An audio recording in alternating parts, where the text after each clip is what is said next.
Assalamualaikum warahmatullahi wabarakatuh. Sebelumnya, semoga teman-teman selalu sehat dan tetap semangat. Kali ini kita akan melakukan praktikum yang terakhir, yaitu praktikum ke-12, yaitu tentang analisis varian satu arah one way ANOVA. ANOVA, singkatan dari Analysis of Variance, adalah salah satu uji komparatif yang digunakan untuk menguji perbedaan rata-rata data lebih dari dua kelompok. Dengan syarat yang harus dipenuhi untuk melakukan one-way ANOVA ini, pertama, data berasal dari kelompok yang independen. Jadi masing-masing data itu tidak ada hubungan antara masing-masing datanya gitu. Kedua, varians antar kelompok harus homogen. Dan yang ketiga, masing-masing data harus berdistribusi normal. Misalkan nih, diketahui data hasil belajar matematika siswa kelas 7A menggunakan metode A, kelas 7B menggunakan metode B, dan kelas 7C menggunakan metode C, seperti yang ada pada tampilan layar monitor ya.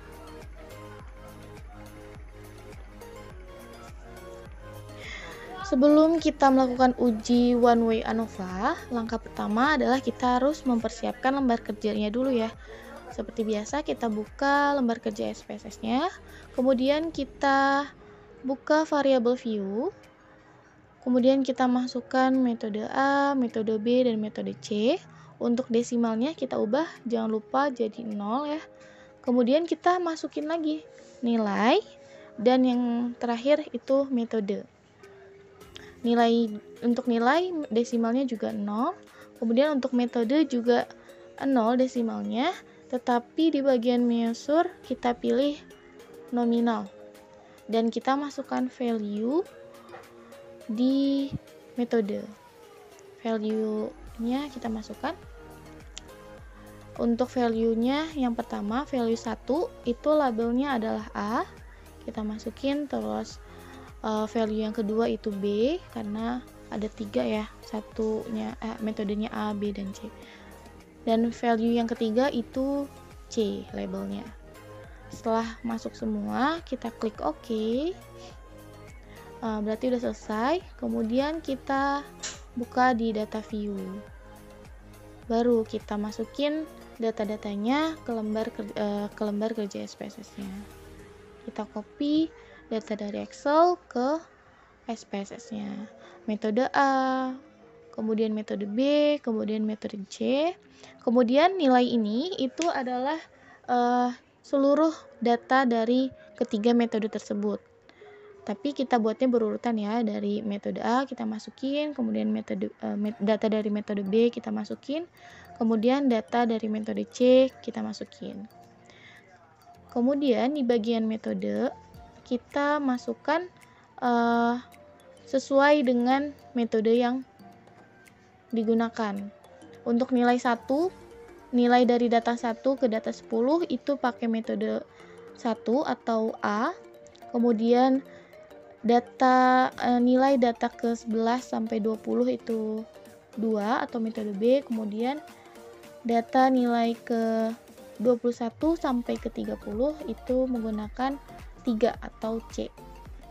Nah, setelah seperti ini, maka kita akan bisa melakukan uji one way ANOVA. Tapi sebelumnya kita lakukan dulu uji prasyaratnya. Tadi kan uji prasyaratnya selain data-datanya independen, datanya harus merupakan data dari kelompok data yang berdistribusi normal. Maka kita akan lakukan uji normalitas terlebih dahulu. Uji normalitas data nih, seperti yang sudah pernah kita lakukan, uji normalitas data, pasti teman-teman masih pada ingat. Kita pilih analyze, kemudian kita pilih descriptive statistik, kemudian kita pilih explore. Nah, setelah muncul kotak dialog, kita masukkan variabel metode A, metode B, dan metode C, karena 3 kelompok dari metode tersebut yang akan kita cek normalitasnya, ke kotak dependent list. Kalau udah, kita pilih plots, kemudian kita pilih normality plots with test. Nah, stem and leaf-nya bisa kita uncompreng Kalau sudah, kita pilih continue. Nah, akan muncul output. Kita terfokus ke tabel bagian test of normality. Kita lihat dari metode A, metode B, dan metode C. Kita cek satu persatu nilai sig-nya ya. Nilai sig untuk metode A itu 0,604. Karena nilai sig-nya lebih dari 0,05, maka H0-nya diterima. Artinya data dari metode A berasal dari populasi yang berdistribusi normal. Untuk metode B juga seperti itu, metode C juga seperti itu. Metode B juga nilai sig-nya lebih dari 0,05 ya, karena 0,191 lebih dari 0,05, maka H0-nya juga diterima, artinya data berasal dari populasi yang berdistribusi normal. Kemudian yang metode C juga nilai sig-nya 0,789, di mana nilai sig-nya itu lebih dari 0,05. H0 diterima, berarti metode C berasal dari populasi berdistribusi normal. Karena ketiga data ini berasal dari populasi yang berdistribusi normal, maka prasyarat dari one way ANOVA sudah terpenuhi ya, satunya yaitu yang tadi ya, datanya harus merupakan data yang berasal dari populasi yang berdistribusi normal.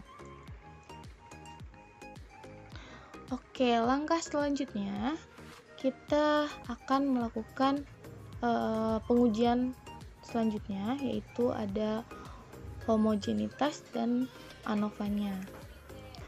Kita kembali ke lembar kerja, kemudian kita pilih analyze, kemudian kita pilih compare means, kemudian kita pilih one way ANOVA. Setelah muncul tampilan seperti itu, kita masukkan nilai itu ke dependent list, kemudian kita masukkan metode ke bagian yang faktor. Selanjutnya, kita pilih menu option, nanti akan muncul kotak dialog seperti ini.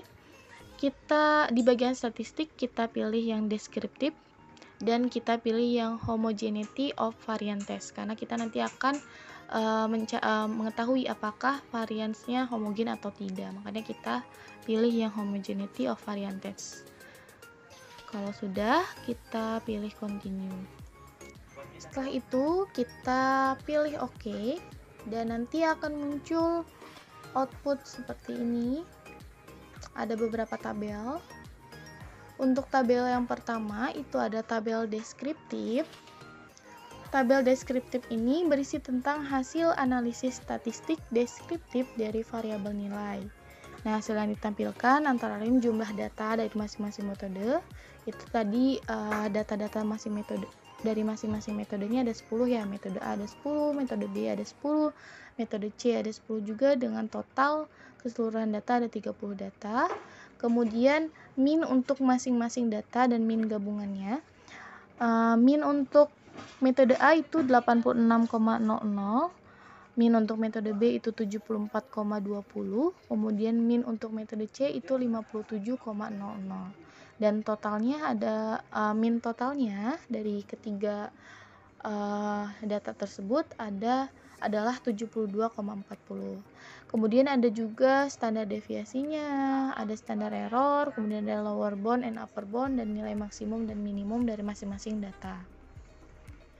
Selanjutnya itu ada tabel test of homogeneity of variance. Nah, kan tadi dari ketiga syarat one way ANOVA, salah satunya yaitu datanya itu variansnya harus homogen ya. Dari hasil test of homogeneity of variance, kita bisa lihat apakah datanya merupakan data yang homogen atau tidak. Seperti biasanya kita buat dulu hipotesisnya. H0 itu ketiga data bukan merupakan data yang homogen atau data yang memiliki varians yang sama. Terus H1-nya yaitu ketiga data merupakan data yang homogen atau data yang memiliki varians yang sama. Dengan kriteria uji tolaknya, tolak H0 jika nilai sig-nya lebih dari 0,05. Di tabel kita lihat nilai sig-nya itu 0,359 ya. Karena nilai sig-nya 0,359, di mana 0,359 itu lebih besar dari 0,05, maka H0 ditolak. Artinya, ketiga data merupakan data yang homogen. Selanjutnya itu ada tabel ANOVA. Nah, di tabel ANOVA ini kita akan membuat kesimpulan juga apakah tadi metode yang digunakan dari metode A, B, dan C itu memiliki rata-rata yang berbeda atau tidak. Dari sini kita buat kesimpulannya. Sebelumnya kita buat hipotesisnya terlebih dahulu. Hipotesis yang pertama H0 yaitu mu1 sama dengan mu2 sama dengan mu3. Artinya rata-rata dari ketiga metode itu sama. Hipotesis yang keduanya atau H1 itu paling tidak satu tanda sama dengan tidak terpenuhi. Jadi bisa jadi mu1 tidak sama dengan mu2 atau mu2 tidak sama dengan mu3 karena paling tidak ada satu tanda yang tidak sama dengan dari ketiga rata-ratanya gitu. Kita lihat di tabel nilai signya itu 0,000. Nah, kriteria ujinya itu terima H0 jika nilai signya lebih dari 0,05. Dalam hal lainnya H0 ditolak. Karena nilai signya 0,000, artinya nilai signya itu kurang dari 0,05 ya. Karena 0,000 itu kurang dari 0,05, maka H0-nya ditolak. Karena H0 ditolak, berarti H1 diterima, artinya paling tidak ada satu tanda sama dengan yang tidak terpenuhi. Maka kesimpulannya adalah metode yang digunakan di kelas 7A, 7B maupun 7C memiliki rata-rata yang berbeda. Nah, karena tadi H0-nya ditolak, H1-nya diterima, yaitu paling tidak ada satu tanda sama dengan yang tidak terpenuhi. Tapi kita nggak tahu kan ya, tanda di yang kelas yang mana yang tidak sama dengan gitu. Artinya, kelas yang mana yang memiliki rata-rata yang berbeda kita nggak tahu. Makanya kita akan melakukan uji lanjutan, yaitu dengan melakukan analisis post hoc test. Tetapi kalau misal tadi H0-nya yang diterima, artinya mu1 sama dengan mu2 sama dengan mu3, berarti kita tidak perlu melakukan uji analisis lanjutan atau kita cukup sampai sini. Kita nggak ngelakuin lagi analisis post hoc testnya. Nah, langkah-langkah yang kita lakukan adalah kita kembali lagi ke lembar kerja, kemudian pilih analyze, compare means, one way ANOVA, kemudian kita pilih yang post hoc test. Nanti akan muncul seperti ini. Nah, kalau udah ada kotak dialog atau tampilannya sudah seperti ini, kita pilih yang LSD. LSD sendiri itu less significant difference atau beda nyata terkecil. Digunakan untuk mengetahui dari pasangan rata-rata mana yang paling berbeda di antara pasangan yang ada. Jadi kan tadi kita mau cari tahu tuh metode mana yang berbeda dari metode yang lain gitu. Makanya kita pilih yang LSD. Kalau udah kita pilih OK, kemudian kita continue. Nanti akan muncul output seperti biasanya. Kita lihat yang paling bawah yaitu tabel post hoc-nya. Nah, kita perhatikan analisis perbedaan rata-rata antar metodenya dilakukan dengan pengujian hipotesis lagi. Kita buat hipotesisnya lagi yaitu H0 mu1 sama dengan mu2, terus H1-nya atau H penyangkalnya itu mu1 tidak sama dengan mu2. Dengan kriteria ujinya terima H0 jika nilai signya lebih dari 0,05. Kita perhatikan satu-satu ya. Yang pertama, antara metode A dengan metode B, kita lihat nilai signya. Nilai signya itu 0,015. 0,015 itu kurang dari 0,05 ya. Maka H0 ditolak. Artinya mu1 tidak sama dengan mu2 atau di sini berarti metode A tidak sama dengan metode B. Kemudian kita lihat lagi antara metode A dengan metode C.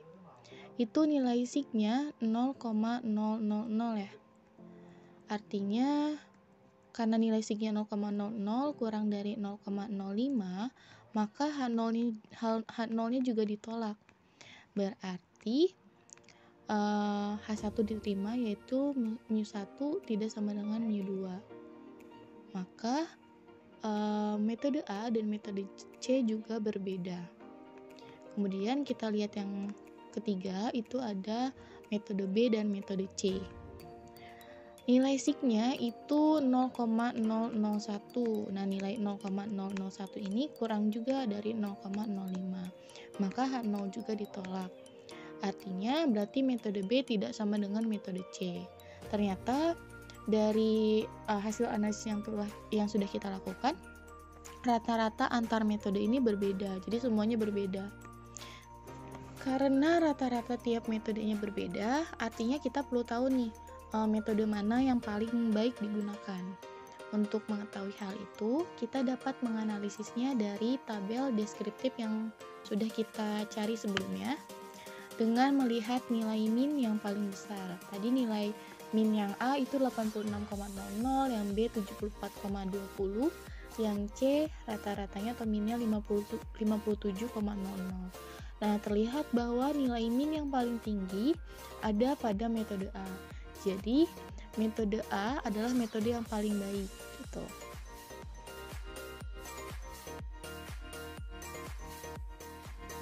Oke, kita sudah sampai di akhir praktikum. Sekian praktikum kali ini tentang analisis varian satu arah one way ANOVA. Semoga kalian semua tetap semangat, tetap jaga kesehatan dan semangat UASnya. Mohon maaf apabila banyak kesalahan. Kami akhiri. Wassalamualaikum warahmatullahi wabarakatuh.